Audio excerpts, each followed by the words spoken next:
Corona संकट की वजह से उत्तर प्रदेश सरकार के द्वारा डीएलएड सत्र 2020-21 में एडमिशन के प्रोसेस को अनुमति नहीं दी गई थी। सरकार के द्वारा अब नए एडमिशन पर क्या कुछ विचार किया जा रहा है, इसके बारे में इस वीडियो में चर्चा करेंगे। साथ ही अगर आप डीएलएड में एडमिशन लेने जा रहे हैं तो क्या आपको डीएलएड में एडमिशन लेना चाहिए या फिर नहीं, इन सभी मुद्दों पर डिटेल में चर्चा करेंगे। नमस्कार दोस्तों, मेरा नाम है नीरज और आप देख रहे हैं करियर बिट यूट्यूब चैनल। अगर आप इस चैनल पहली बार विजिट कर रहे हैं तो इसको सब्सक्राइब करते हुए बेल आइकन को प्रेस करना ना भूलें। इस सत्र में एडमिशन लेने के लिए इच्छुक अभ्यर्थियों के द्वारा माननीय अखिलेश यादव जी, जो कि पूर्व मुख्यमंत्री थे उत्तर प्रदेश के, उनसे गुहार लगाई गई है कि डीएलएड सत्र 2020-21 में एडमिशन के प्रोसेस स्टार्ट करने के लिए सरकार पर दबाव बनाया जाए। इन प्रशिक्षुओं ने ज्ञापन दिया है। साथ ही उनको अवगत ये कराया है कि पीएनपी के द्वारा एससीईआरटी को और उत्तर प्रदेश सरकार को और ट्विटर के माध्यम से उन्होंने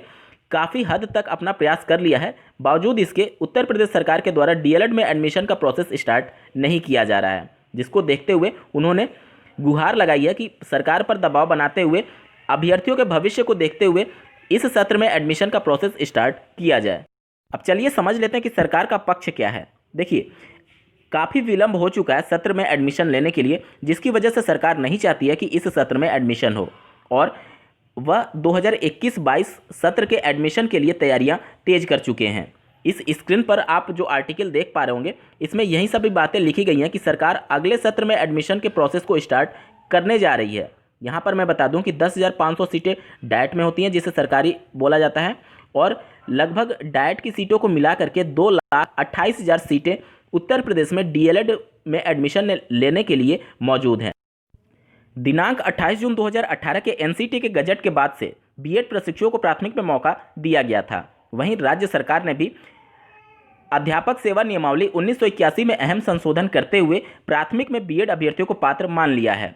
अब इन सब के बाद से राष्ट्रीय शिक्षा नीति 2020 ये कहती है कि भविष्य में जाकर के बीएड ही एकमात्र कोर्स होगा जिससे शिक्षक बना जा सकता है। तो अब राज्य सरकार की ये जिम्मेदारी होनी चाहिए कि राष्ट्रीय शिक्षा नीति जिस ओर जा रही है उसी तरफ उत्तर प्रदेश में भी शिक्षा को आगे बढ़ाया जाए। हालांकि राज्य के शिक्षा मंत्री तो एक तरफ ये बयान देते हैं कि राष्ट्रीय शिक्षा नीति 2020 के सभी पक्षों पर विचार किया जाएगा, वहीं डीएलएड में एडमिशन लेने के लिए भी राज्य सरकार उत्सुक दिख रही है सत्र 2021-22 में।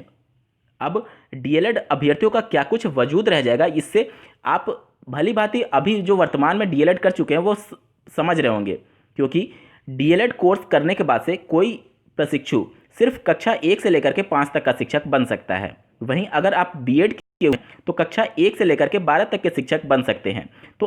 प्रथम दृष्टिया में कोई अभ्यर्थी डीएलएड में एडमिशन क्यों लेना चाहेगा, जब उतने ही पैसे में उतने ही समय खर्च करके वह बीएड करके कक्षा 1 से 12 तक का शिक्षक बन सकता है। तो इसका उत्तर सिर्फ और सिर्फ ये है कि राज्य में जो निजी डीएलएड संस्थान हैं, उनके जो एसोसिएशन होते हैं, उनके द्वारा सरकार पर यह दबाव बनाया जा रहा है कि उन्होंने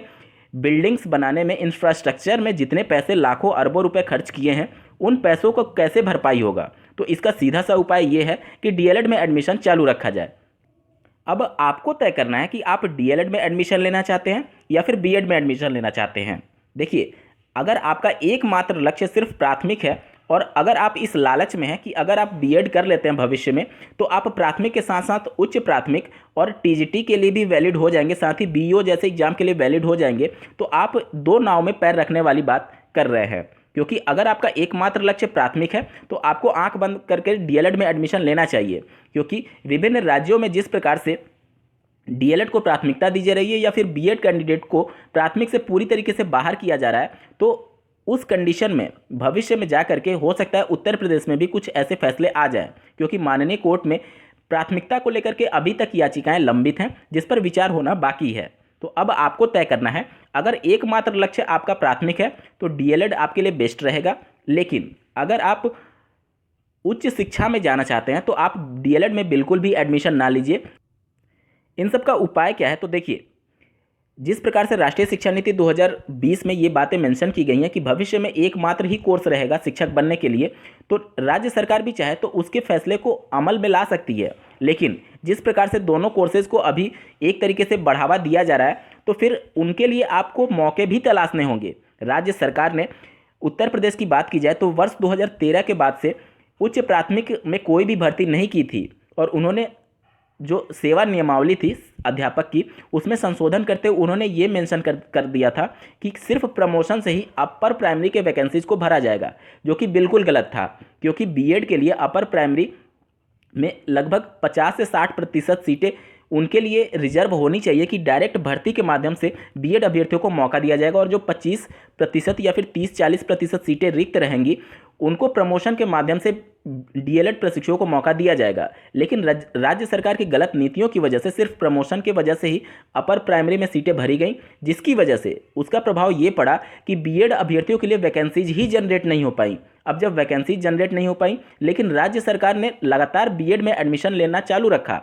इस वजह से बीएड प्रशिक्षुओं की संख्या अचानक बहुत तेजी संख्या में उनमें वृद्धि हुई, जिसकी वजह से राज्य सरकार को अब समझ ही में नहीं आ रहा था कि इन अभ्यर्थियों को कहां ऑक्युपाई किया जाए। इसी को देखते हुए एनसीटी ने दिनांक 28 जून 2018 को गजट जारी कर दिया कि बीएड अभ्यर्थियों को भी प्राथमिक में मौका दिया जाए, क्योंकि ये सभी प्रशिक्षु एक तरीके से अपने लिए मौके तलाशने के लिए सरकार पर दबाव बना रहे थे, और सरकार की गलत नीतियां जो कि पहले से चली आ रही हैं उसमें संशोधन ना करके एक तरीके से और भी चीज़ें उलझा दी गई। और राष्ट्रीय शिक्षा नीति 2020 में जो बातें मेंशन है कि भविष्य में एक ही कोर्स होगा, आप निश्चित तौर पर उस कोर्स में कुछ ऐसे चेंजेस कर सकते हैं ताकि वह प्राथमिक और उच्च प्राथमिक टीजीटी सबके लिए अलग अलग, मतलब 4 साल का जब कोर्स हो जाएगा तो प्रत्येक साल आप उसमें कुछ चेंजेस करके मौके तलाश सकते हैं। लेकिन जो कैंडिडेट पहले से कर रखा है उसको आपको प्राथमिकता देनी ही होगी, तभी इस कोर्स का वजूद बचेगा, वरना सिर्फ पैसे के लिए एडमिशन लेना एक तरीके से गलत है। आप लोग का क्या कुछ सोचना है कमेंट्स के माध्यम से बता सकते हैं,